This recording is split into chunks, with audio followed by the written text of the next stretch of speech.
striking, isn't it, when you think about today's markets?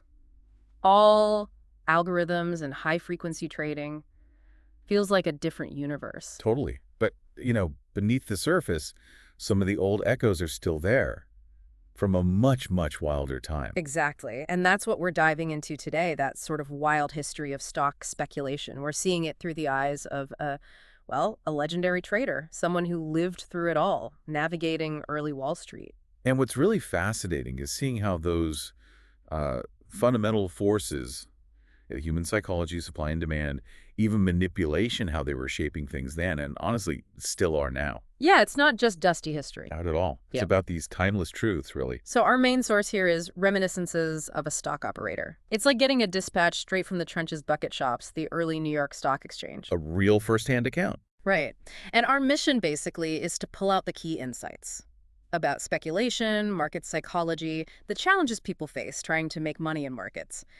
Challenges that honestly haven't changed that much. Plus, there are some amazing stories. Oh, definitely. Okay, so where do we start? His early days. Let's do it. So he gets started, and right away, he's just like fixated on price movements, not companies, just the numbers. Yeah, it's remarkable. He basically creates these mental dope sheets. He's tracking past performance obsessively. Trying to predict the future based on what happened before. Exactly. He called it clocking stocks. Yeah. Looking for them to run on form, almost like horses. Huh. Interesting analogy. Yeah. And from just watching, he picks up some fundamental ideas, right? The two big ones early on. First, the market is just this constant battle, buyers versus sellers. And the ticker tape. That's your window onto the battlefield. The only objective view you could get back then. Pretty much. And the second big takeaway, maybe even more profound, there is nothing new in Wall Street. Wow. Even back then. It really suggests these cycles just repeat. Human nature doesn't change much, apparently. Fear and greed, rinse and repeat. And he wasn't just like casually glancing at the tape. He had a system. Oh yeah, a proper system, noting down where he thought prices should go based on his dope sheets, then meticulously checking against the actual tape. Like really early technical analysis. Right. Just him and his notebook. Totally self-taught from observation. He saw the tape as giving signals, is it going up, is it going down? Yeah. But he also got that it didn't tell you why. Right, the what but not the why. That understanding came later, I guess. Definitely. So naturally, after staring at prices, he gets drawn into the action, into the bucket shops. And the way he describes wanting to get in the game, comparing it to owning a private carriage with a coachman in a silk hat, it's about status, too. Absolutely. It wasn't just the money, it was being part of it. That pull is strong. He even tells a story about a friend, super eager to gamble, tiny margin. But our guy, even then, he's more cautious. Yet he immediately consults his little dope book, his data, even for what seems like a casual bet with a friend. That says a lot. That discipline starting early. So they make a trade. Burlington. Yeah, Burlington. Yeah. Pooled their money, made a small profit, and that little win, it clearly lit a fire. You can see how that would happen. For sure. Yeah. So soon he's doing it on my own hook, as he says, during his lunch breaks. Sneaking off to trade. Pretty much. And what's really key about his bucket shop strategy early on, he wasn't picking favorite stocks or trading on opinions. No. What was he doing then? He was playing a system, purely arithmetic, based on the price movements he tracked. He explicitly says this was the ideal way for bucket shops. Ah, that makes sense. Because bucket shops weren't about fundamentals, right? They were just bets on short-term price swings. Exactly. So a numbers-based system fits perfectly. Forget the company. Just play the patterns. And he kept it all to himself, like a solo operation. Very much a one-man business. Kept his methods private, relied on his own work, not the crowd. Interesting. He starts with smaller shops, but they don't last for him. Well, the smaller ones tended to discourage winners. So eventually he ends up at the biggest one around the Cosmopolitan Stock Brokerage Company. The biggest and richest. Sounds more stable, maybe. On the surface, yeah. A1 rating, branches everywhere. They took his business readily. Seems legit for a bucket shop. Always. Even the big ones had their angles. They weren't kicking out winners necessarily, but they found other ways to tilt the odds. Okay, how? What was their trick? One key thing was this hidden premium they'd tack onto your buy price. So say you buy steel at 90 1/8. Okay. On their books, it goes down as 91 1/8. Instantly eats into your potential profit. Whoa. Sneaky. Yeah. Like a hidden commission, but worse. Exactly. Skimming right off the top. He started getting suspicious, though. Had a hunch, he said, that saved him from getting properly double-crossed later. Trusting his gut seems to have been important. Yeah. Seems like a survival skill in that world. And the Cosmopolitan itself, it sounded huge. Massive quotation board. Everything listed: New York stocks, Boston stocks, cotton, grain, the whole speculative universe right there. And making a trade was dead simple. Super simple. Hand cash to a clerk. They grab the price off the tape or the board. Done. Instant, but zero transparency. That lack of transparency feels like the core problem. It really is. He tells this story about a clerk, Tom Burnham, and some sugar tickets at 103 that weren't marked right away. Red flag. Big time. He noticed Burnham was delaying, waiting for the price to move against the customer. He realized it was a put-up job with another guy, Henry Williams. Both were short sugar. So the shop itself was betting against its clients. That's the fundamental model. And if enough clients were on one side, say short sugar, They could manipulate the real market. exactly, they could go onto the actual New York Stock Exchange, push the price up briefly, just enough to wipe out their short customers, like running sugar up to 108 in his example. Unbelievable. So the house could actually rig the game. Definitely. The price might settle back down, but the damage to those short customers was done. They were busted. Newspapers even called sudden weird drops a bucket shop drive. Wow. Deliberate manipulation. Clear as day, designed to fleece the customers. The irony, he notes, is that later some New York operator managed to defraud the Cosmopolitan itself. Turnabout is fair play, I guess. So all these experiences, they must have pushed him towards legitimate trading. Absolutely. He just wanted a place where his capital was the only limit and where he could get a square deal. That's what led him to a proper New York Stock Exchange member firm. A big step. But it wasn't smooth sailing right away, was it? Not at all. Quite humbling, actually. He gets to New York, thinks his tape reading skills will translate, and starts losing money. Ouch. Why? What was different? He realized, quote, the game was altogether different. He was playing ignorantly. The whole environment changed. How so? Well, for one, in a real market, his orders suddenly mattered. If he bought or sold a decent amount, it could actually move the price, unlike in the bucket shops. Ah, right. He had an impact now. Yep. Plus, margin requirements were stricter. He couldn't just plunge like before. It was more controlled, which was probably good, but limited his old style. And the losses were serious. Yeah, at one point, trading at Fullerton's office, he lost everything he had. Even ended up owing the firm money. Wow. That's a real blow. A huge blow. But what's key is his mindset. Yeah. He didn't blame the market. He didn't give up. He knew the problem was with his approach, his play, not his fundamental ability. That self-awareness is crucial. It really is. You have to adapt. Interestingly, even after moving to the legit side, the bucket shops still sort of haunted him. Oh, yeah. Because he'd been successful against them, his reputation followed him. They basically didn't want his business anymore. Like that story with Teller refusing his trade. Exactly. Teller wouldn't even let him make one trade because he knew the guy made quick profits. Bucket shops only wanted guaranteed losers. So what did he do? Did he try to fight back? He did, in a really clever way. Yeah. He teamed up with this guy, McDevitt. The plan was basically to beat the bucket shops at their own game. Oh.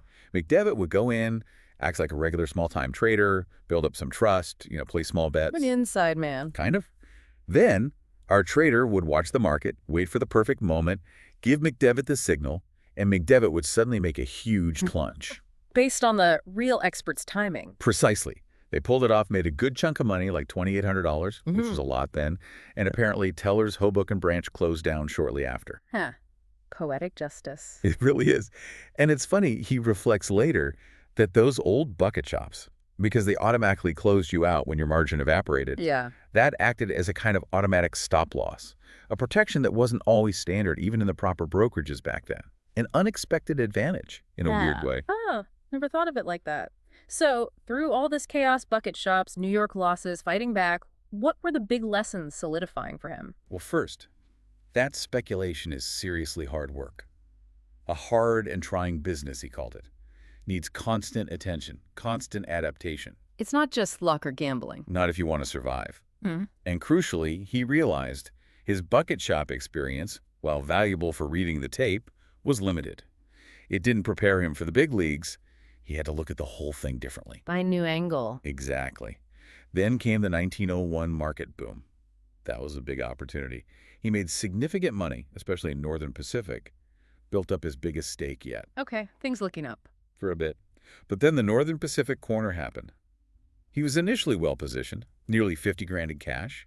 He'd been bearish, shorting stocks, But the corner changed things. dramatically. He saw the dynamics shift incredibly fast, covered his shorts, and went long. Right move, fundamentally. Oh. But the ticker tape was lagging way behind the actual trading on the floor. So the prices he thought he was trading at were way off from his execution prices. Oh no, so he bought much higher than planned. Much higher. Ended up taking a significant hit, despite being right on the direction eventually. A brutal lesson in execution risk and the limits of technology back then. Man, that's tough. Right idea, wrong execution timing. Yep.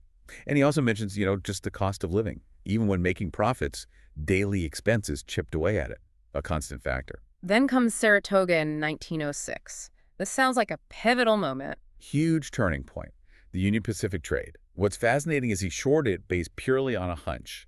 No specific news, no chart pattern he mentions, just intuition. Just a gut feeling. That seems risky. It does, but he trusted it. He sold short, watched the stock start to drop, just like he felt it would. Wow. And then he doubled down, Yeah. increased his short position. Gutsy. Very. And it paid off massively. Made about $250,000 on that trade alone. $250,000 on a hunch. But the lesson was the key thing for him. It cemented the idea of trusting his own observations, his own facts, above tips, rumors, or anything else. Don't let others do your thinking. Or even let your existing positions cloud your judgment. Right. He has that great line about not letting his possessions, or my prepossessions either, do any thinking for me. Real independence. Okay, so he's learning, building capital. What's next? Well, with more capital, he starts thinking bigger, trading larger lines. But he also learns another painful lesson. Being right too soon can be just as bad as being wrong. The timing issue again. Exactly. He became bearish, anticipating a big crash. And he was right, eventually. But he went short way too early. And lost money waiting for the drop. Lost most of my fur, as he put it, which led to that really important distinction he makes. My position was right, but my play was wrong. Knowing the direction isn't enough. You need the timing. Absolutely crucial. He talks about how easy money can be seductive, makes you want to sprint, when you should be walking, waiting patiently for the perfect setup to plunge. Which reminds me of that old-timer Partridge. Yeah, well, man Partridge just stating the obvious. Well, this is a bull market, or, simple but profound. Don't fight the main trend unnecessarily. So, besides his own trading lessons, he talks a lot about manipulation, doesn't he? Not just bucket shops, but bigger players. Oh, yes. He gives examples of manipulators running up prices just so they could unload their own shares onto an eager public. Standard practice, apparently. And the public just kept falling for it. Seems like it. He talks about the public being suckers for tips, always driven by hope. There's that funny story about John W. Gates. The guy who did the opposite of the tips. Yeah. Apparently, this tipster Westlake was notorious, so Gates just systematically did the opposite of whatever Westlake recommended and made a fortune. That's hilarious, but also kind of sad about the state of advice. It really highlights the danger of relying on tips, especially inside information, without understanding the bigger market picture, like the Burt Walker story with Atlantic and Southern. Inside info meant nothing when the market went against it. So true speculation requires more than just a hot tip. Definitely. He contrasts this with Baron Rothschild's view, basically. Wait for the market itself to confirm your idea before jumping in. Let the tape talk. It's this evolving understanding, moving from stock gambling towards actual stock speculation. Precisely. A much more analytical, strategic approach. And a huge part of that is learning from mistakes. He stresses capitalizing on errors for future gain. Easier said than done, I imagine. Sure. He admits getting swayed by charismatic people like Percy Thomas with cotton. Believing plausible arguments against his own judgment cost him dearly. And that idea of not trying to force the market to pay for personal needs. Yeah, the hoodoo of trading out of desperation. Yeah. Trying to make the market give you money for, say, a car or a house usually backfires. It requires recognizing your own psychological traps. Then comes the Panic of 1907, another major event. A huge one. It starts with him getting called to New York by L. Tucker for some mysterious opportunity, Intriguing. which leads to this guy, Dan Williamson, unexpectedly offering to bankroll his trading. A big stake. Sounds great, but there's a catch. Always a catch. Williamson's real motive was to use our trader's reputation as a cover for his brother-in-law's, Elva Marquand's, own shady operations. Ugh, using him. Essentially, he ends up trading Southern Atlantic under this arrangement and takes significant losses. partly out of a misplaced sense of loyalty to Williamson. Leading to that great line. The tape is not chivalrous, Mhm. and moreover, does not reward loyalty. Brutal truth about the market. Mhm. The biggest loss wasn't just the money, it was the missed opportunity during the panic, because he was tied up in this obligation. So what did he do? He declared bankruptcy, wiped the slate clean. It sounds drastic, but for him, it was about regaining total independence to trade his own way without owing anyone anything. A fresh start. Must have taken discipline to rebuild after that. Immense discipline. He was eager to get back in big, but he forced himself to wait, patiently, looking for that perfect, high-conviction setup. The cinch. Exactly. He finally saw it in Bethlehem Steel, watched it, waited for confirmation, then acted decisively when the time was right. It shows his principles in action. And that principle about selling, not trying to nail the exact talk. Yeah. Never try to sell at the top. Sell after a reaction if there is no rally. Yeah. It's about confirming the trend has actually changed, not guessing the peak. Practical wisdom. And this approach worked. He made back his losses. He made significant money by correctly playing the big bull and bear swings. But he always acknowledged the X factor, the unpredictable stuff, like that German note during the war suddenly hitting the market. Things you just can't foresee. Exactly. And his attitude was key. Accept those kinds of losses from unpredictable events. Don't get vindictive. Don't try to get it back from the market immediately. Though he definitely still got frustrated when he felt other selfishness cost him profits. He also moved beyond just stocks, right, into commodities. He did. Trading cotton, wheat, coffee, which brought its own set of challenges. The coffee trade is a classic example. What happened there? He analyzed it, saw a clear supply-demand imbalance, looked like a sure thing. He went long. Yeah. And then the government stepped in. Price-fixing committee during the war. Completely unexpected intervention that destroyed the basis for his trade. Wow. External shocks again. Added the unexpectable to the unexpected, as he put it. Another hazard to factor in. He even got blamed for market breaks, called unpatriotic for selling at times. The public relations side of trading. Speaking of manipulating markets, he eventually talks about doing it himself. He does, quite openly, using imperial steel as an example. But he frames it differently from just pumping and dumping. How so? His stated goal was often to create marketability for a stock, to make it trade in an orderly fashion, generate interest so it could be distributed to the public over time, not just a quick hit. So there was a method? Oh yeah. Key principles. Yeah. Get control of a good chunk of the stock, create visible activity, Yeah. volume, make the price movements look natural, and then sell into the demand you've helped create. But even then, he stressed using sound trading principles during the manipulation. Like not arguing with the tape. Exactly. And knowing when to quit. Quit while the quitting is good and cheap. Don't fight a losing battle, even if you're the one manipulating. Did it always work? No. He mentions failing to manipulate peat products because the overall market conditions were bad, and maybe resistance from others involved. Manipulators aren't all powerful. They depend on the bigger tide. So wrapping up, he spent some time reflecting on the public and market information. Yeah, how the public is always searching for the next big thing, the successor to yesterday's leaders, and how promoters and tipsters feed that hunger. That cycle of hope and hype. Definitely. He talks about how gullible people can be after a boon, finding it hard to believe prices can ever go up again after a crash, and the constant problem of anonymous tips or biased inside info. Information put out by companies or insiders often has an agenda. Usually. He even mentions how companies increasing their stock issuance, while legal, can be a form of manipulation to raise capital on favorable terms, sometimes diluting existing shareholders. So his final advice boils down to risk management. Pretty much. Job one isn't just making money, it's not losing it.